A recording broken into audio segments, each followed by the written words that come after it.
Everyone's talking about the official One UI 8 features, but Samsung didn't include everything in the changelog. So, here are the hidden One UI 8 features Samsung didn't tell you about. Alright, let's kick things off with something you'll notice right away: the widgets.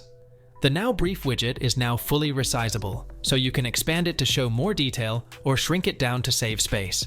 The clock widget also got refined. On the larger 4x2 size, it no longer shows seconds like before, making it look cleaner. Across Samsung's stock widgets, you'll notice small tweaks like this that make everything feel smoother. There's also a fresh animated lock screen clock. Apart from the shifting clock, it adds subtle animations like two other options, giving the lock screen a refreshed look. And while we're on the lock screen, Samsung added new fingerprint unlock animations. It's a small change, but it makes unlocking feel new again. I think this one came with the Lockstar module in Good Lock, so I'll talk more about that later in the video. In Samsung Notes, you now get more cover options for your notes, making it easier to personalize and organize them in different styles. You can also access the cover more easily by tapping the subject bar. For Drawing Assist, there are more options to draw with. Some of the old formats are still there, but by tapping All, you'll see every drawing option exclusive to One UI 8. The Gallery app menu got revamped too, with bigger buttons. Here's the old one, and here's the new version. It's mostly a visual change. My Files also has a brand new look, cleaner interface, smoother navigation, and a more modern feel. But that's not all. When renaming files, the app now suggests names based on the file type or content, which saves a bit of time if you rename files often. The Storage Manager in My Files got a makeover as well. It now gives smart suggestions based on what's taking up space, videos, docs, or apps, so you can clean up faster.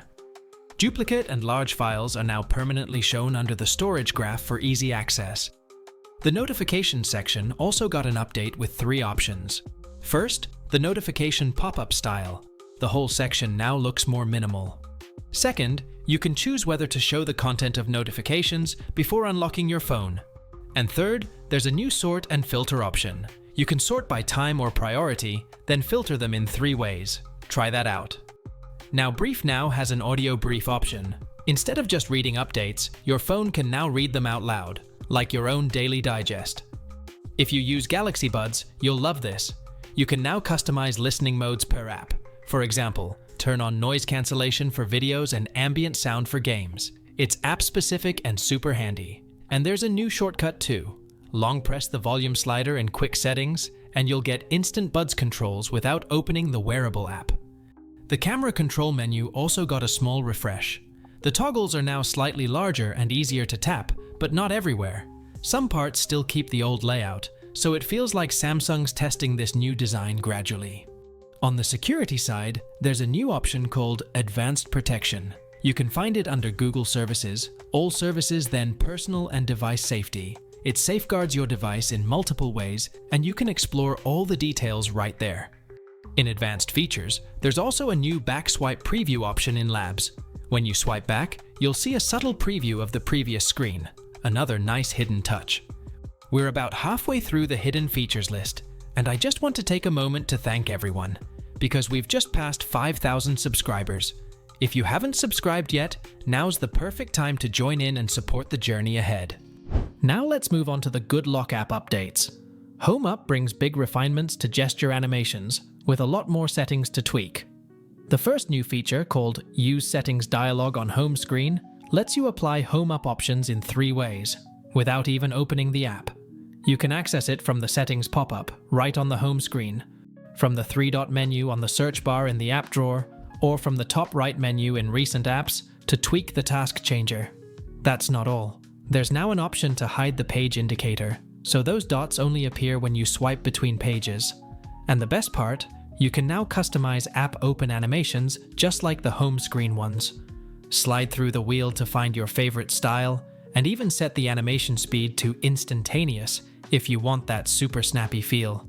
Plus, you can fine-tune the blur animation too. Samsung really gave us everything we need to make our home screens fit our style perfectly. Navstar also picked up some nice updates, especially for side-back gesture customization. Now you can personalize the icon that appears when you swipe from the edges. Not just the icon itself, but even its background color. A small detail, but it adds a fun touch of personality to your navigation gestures.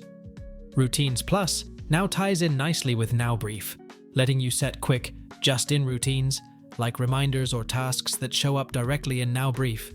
It only takes a few steps to set them up, and when the time comes, your reminder pops up both as a notification and inside Now Brief. There's also a button in the top right corner that takes you straight to modes and routines, so you can easily set up advanced automations. And that's it for the hidden features I've found so far in One UI 8. These aren't massive upgrades, but together they make the overall experience feel fresher and smarter. I'll keep digging, so if you want more hidden tricks and advanced tips, make sure to subscribe and stick around. If you missed the full walkthrough on the official One UI 8 changelog, check out this video. Thanks for watching, and I'll see you in the next one.